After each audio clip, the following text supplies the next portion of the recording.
Civil holding group of influence to be followed by civil network opora. Civil holding group of influence, you have the floor. Hello, my name is Natalія Новикова, NGO Group of Influence, Ukraine. We are working over the IDP's election rights issues over 4 years. And this year, presidential and parliamentary elections were held in Ukraine.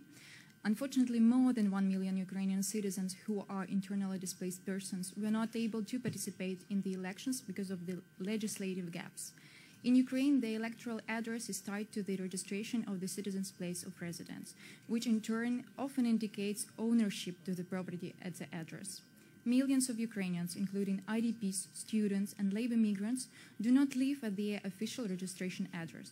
In order to vote in presidential and parliamentary elections at the place of factual residence, citizens must temporarily change their voting place without changing their electoral address.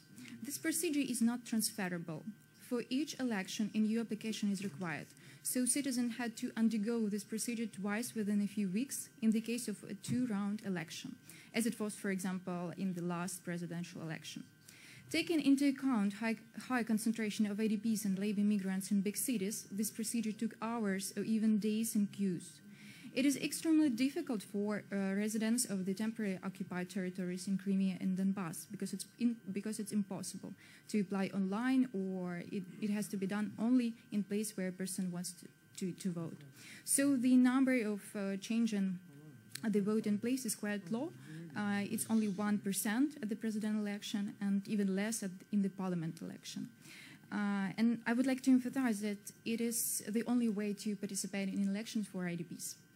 And IDPs have been living in their new communities for up to 5 years, and they pay taxes, but unfortunately they cannot vote in local elections, as law doesn't consider them members of the communities.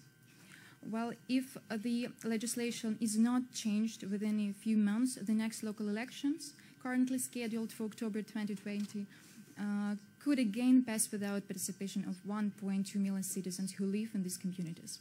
And given the above, we recommend the Parliament of Ukraine should amend the legislation to remove all barriers that prevent IDPs from taking part in all elections at their factual address.